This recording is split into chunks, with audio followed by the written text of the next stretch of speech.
Тал гэхлээр юм байгаа үстэй тийм.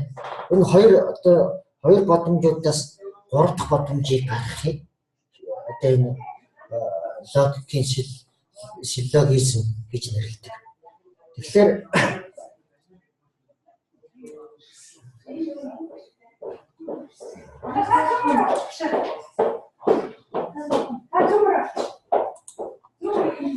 за 3 терм буюу одоо ойлголт үү. Тэгэхээр металл гэдэг нэг ойлголт байна.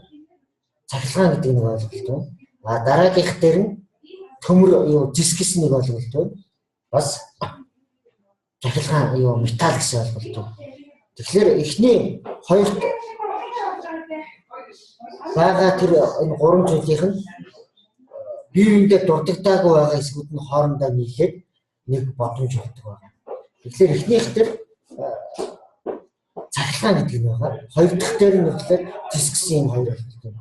Тэгэхээр энэ хоёр нийлээд 3 дахь үүсгэж байгаа. 3 дахь бодомж. Тэгэхээр диск бол цахилгаан болчихно. Яг хоёр юм чиж. Тултаас өгөх.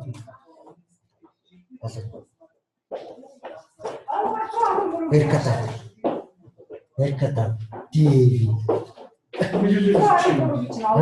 Тэгэлүүлэл. За. Тэгээд дундаж термин гэдэг нь бас нөгөө хоёр өгүүлбэрийн хооронд нь холбож байгаа зүйлийг дундаж термин. Одоо энэ саяны энэ юм дээр бүх бодис халтаас дэлнэ. Ус бол бодис нь гэдгийг бодис гэдэг нь бол дундаж термин байна. Яг л хоёр өгүүлбэрт нь хоёуланд нь байгаа гэж байна. За тэгээд үгүйсгсэн юмнаас мэдээж дүгнэлт хийж болохгүй. За тэгэхээр энэ хоёр үндслэлийн аль нэг нь юу байж явах хэвээр. Ерөнхий байх хэвээр. Аль нэг ерөнхий байх хэвээр.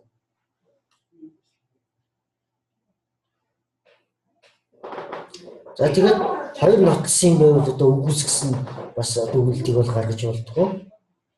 Гэсэн одоо ийм дөрвүүд байдаг байна.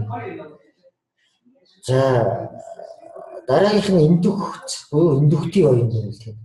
За тэгэхээр энэ болохоор тусгаар дүгнэлтүүдэд тулгуурлаад ерөнхий дүгнэлтэнд хүрэх аргыг бол хэлж байгаа. Тэгэхээр хоёр төрлийн индукц бол байдаг.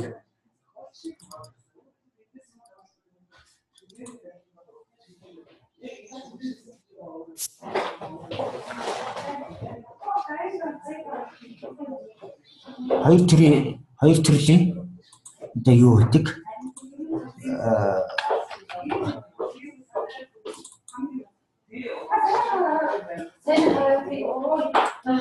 одоо индукц гэдэг. За тэр нэг нь юу вэ гэхээр юуных гүйцэд болон гүйцэд бус гэдэг. За гүйцэд индукцийг одоо тэр хүн судлаач маань одоо судалж байгаа бүх зүйлдээ хүрэлцэн очиж болохгүй зүйл үед бол хэрэглэн. Тэгээд судалж байгаа юмныхын тоо одоо бага байх юм бол тэр үед бол хэрэглэдэг. Гүйцэд бус гэдэг нь болохоор одоо судалж байгаа зүйл хэтэрхий олон тоо эсвэл хэтэрхий холж гэдэг юм уу ийм тохиолдолд бол хэрэглэдэг байна. Ийм тохиолдолд бол хэрэглэн. За тэгэхээр гүйцэд индукцийн одоо хэрэглэснээр бол үр дүн бол ер нь 100% магадaltaй 100% бол гардаг. Гүйцэд бус индукцийн үйлдвэрлэлээр дандаа магадлал шинжтэй. За одоо их хурлын юм уу ерөнхийлөгчийн сонгуул болдог доо. Санаж байна уу? Тий, сонгуул яг болж явах үеэр яг сонгуулийн дуу гарахаас өмнө нэг намууд чинь янз бүрийн рейтинг судалгаа гаргаад байдаг тий. Одоо тэр нь болохоор зэрэг гүйцэд бус. Гүйцэд бус. Яагаад тэгэхээр тэр чинь Монгол орны сая хэдэн зуун хүнээс бүгднгээс санал авч чадахгүй шүү дээ. Тэгэхээр хотоос нэг хөдөөнөөс нэг аймгийн дүүс тэд хүн гэж түүц сонгоод авдаг байна. Энэ бол гүйцэд бус. Тийм учраас гарч байгаа үр дүн бол яг 100% байна гэж байхгүй. Ер нь тэд орчим хувь хэмжих юм байна гэсэн ерөнхийдөө тийм байна. Харин сонгуулийн үр дүн маань өөрөө гүйцэд болж байгаа. Яагаад тэгэхээр улс орны хөв зүйтэй чухал асуудал учраас одоо насан туршинтэй 18-наас хүрсэн сонгуулийн саналаа өгөх бүх хүмүүсээс энэ судалгааг авч байгаа. Аль ямар дэмжих вэ? Нэг бүрчлэн авч иж одоо тооцдог учраас энэ болохоор гүйцэд энэ дүүс. Маш их зардал гарна шүү дээ тийм. Хэдэн сая тэрбумаар нөлөөлдөг. Тэгэхээр судлаачдад тийм одоо хөрөнгө мөнгө ба боломж хомос байх учраас болж байгаа одоо гүйцэд бус индукцийг бол хэрэглэдэг. Тэгэхээр хөрөнгөө хэмнэхтэй гол нь бол тэрл үүднээс хэлдэг. Гарч байгаа үр дүн нь энэ магадлал чимжтэй. За тэгээд хамгийн гол зүйл нь одоо тэр сонгож байгаа элементүүдийг зөв сонгох хэрэгтэй болдог. Түүх тогтоодог. Одоо түрүүний хэлсэнтэй сая 700 мянган хүнээс авах боломжгүй учраас ямар үнсээс авах гэдгээ сонгоно. Тэгэхээр нөхөө амынхаа насны бүтцийг харж байгаа. Нас хүйстэй ажил мэргэжил за хаана амьдардаг тэр ерөнхий судалгаа харж байгаа. За хотоос тэдэг хүнээс авъя. Тийм Улаанбаатар хотоос. За хотоос сонгох хүний тэдэн одоо ахмад насны хүн байна. Тэдэн эрэгтэй хүн байна. Тэдэн эмэгтэй хүн байна. За тэдэн одоо ажил эрхэлдэг хүмүүс байна. За тэдэн хотын төвд амьдардаг хүмүүс, тэдэн гэр хороолд амьдардаг хүмүүс гэдэг юм. Ийм байдлаар сонгоно.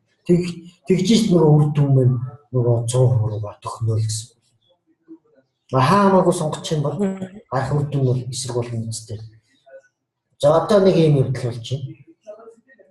Нөгөө алтан үеийн талаар судалгаа авах боллоо. Энэ рейтинг нь ямар вэ?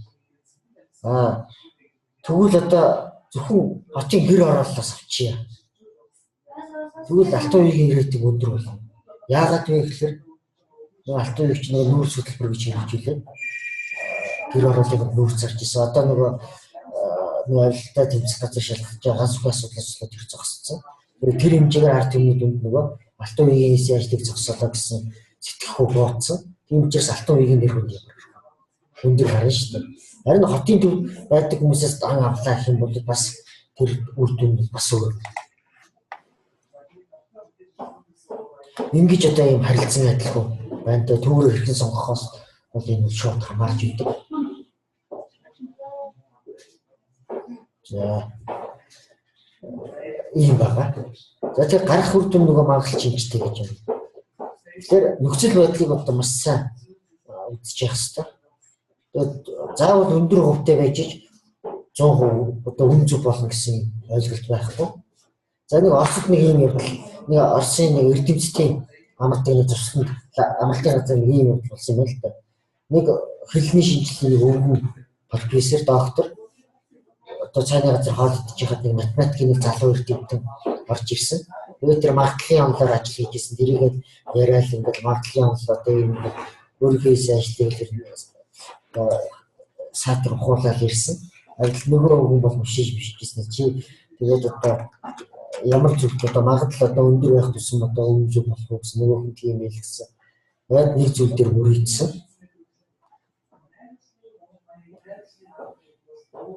Нэг зүйл дээр мөрийдсэн байгаа. За тэгэхээр юун дээр мөрийдсэн бэ гэхээр одоо энэ тэр амралтын газрын цааны газрын цонхны хажуугаар 100 эрэгтэй хүн гарах магадлал хэрвээ гэдэг юм хэлсэн. Гэтэл тэр бол эрдэмтний талд маш муу. Бидний талд маш муу байсан. Эрдэмтэнд ерөөсөө 99-с 1 хүн байсан байхад нөгөө хэл шинжилгээ өвгөн профессор 99-с 100-аас 1 хүн байсан бол нөгөө математикийн залуу эрдэмтэнд 99 байсан байхгүй. Тэгээд барьсан. Гэтэл нөгөө залуу эрдэмтний нөхцөл байдлыг тооцоолоогүй. Учир нь юу гэхээр тэр цаана амралтын газрын ойролцоо цэргийн анги байдаг. Тэгээд нэг суман цэрэг өглөө болгон тэр амралтын одоо газрын цааны газрын хажуугаар жигсаалаар явж сургуулийн талбар руу явдаг. Энэ нөхцөлийг тооцоогүй. Тэгээд хэн алдсан байх вэ? Нөгөө залуу эрдэмтэн алдсан байгаа ч тийм. Уул нь магадлал 99% байсан мөртлөө нэг л тохиолдлыг бас буруу тооцоолж авч үзснээс болоод алдсан байна. За тэгэхээр энэ зүйлийг бол энэ гүйцэтгэлийн төвчийн үед бол анхаарч явах хэрэгтэй байна. Тэгээд түрүүний үзүүлсэн нөгөө баг нь одоо энэ хүснэгт бол яг энэ нөгөө магадлалт шинжтэй харьцуулж үзсэн байна. Тэгээд хамгийн өндөр магадлалтай нь сүү, яг олон ус хоёр болж байгаа. Хамгийн бага магадлалтай нь жимс. За тэгээд дундч нь болохоор хотгийн ус, бүсний хоёр болж байгаа. За тэгээд түрүүний хэлсэнтэй энэ хоёроос Агтагч төгөл дээр бол сүү бол гарна. Гэхдээ цаана нөхцөл байдлыг задлан шинжилээд үзэх юм бол яах вэ? Голын усан, гол шалтгаан, хүчний гол хүчин зүйл болж байгаа. Бид энэ бол тодорч харж иж байгаа. За ийм юмуд байна да. За тэгэхээр одоо энэ дэр нэг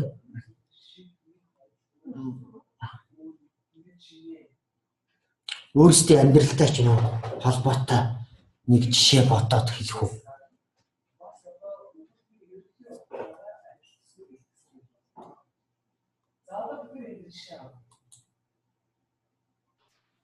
Тэгээ багш хугацаа. Хугацаа өгье.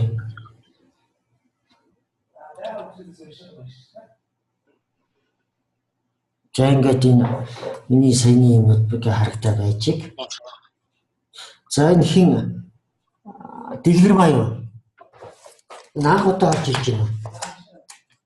Байна уу?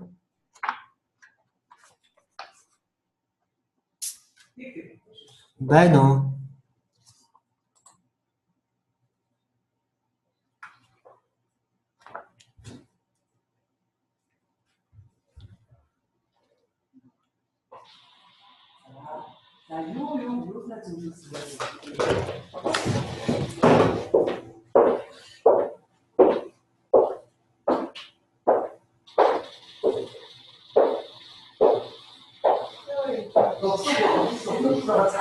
Yes.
За гэрийн талаар болоод өгч яа нэг хэний имийг үзээд гэх нэлцсэн байсан.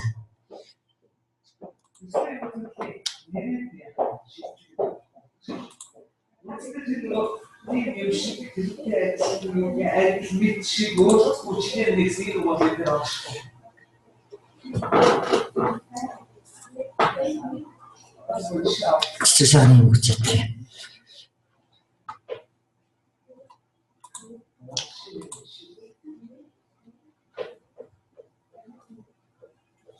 1925 оны намраас Монголд анхны төмөршөө өссөн байна. Тэгээд юу яам дээр юу зүйл юу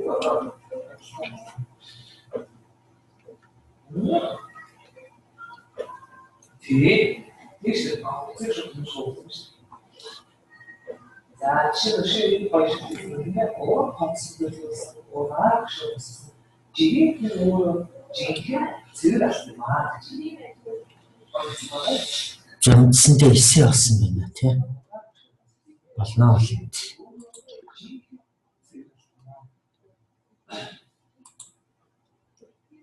За байна уу хүмүүсээ. Сэсэ хаан ингээд даалгавар төгөө дараа. Тэгээ дараачийн 5 дахь өдөр орох юм биш шүү. 5 дахь өдөр өөр юм байна та.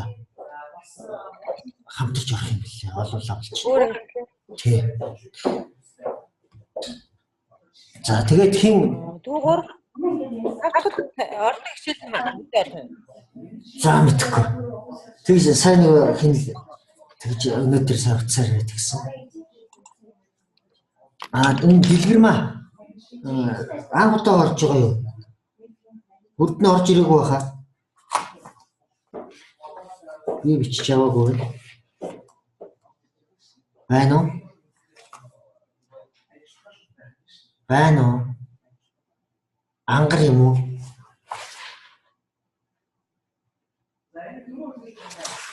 Мик хаацсан. Мик хаацсан харин тий. За энэ стопод юу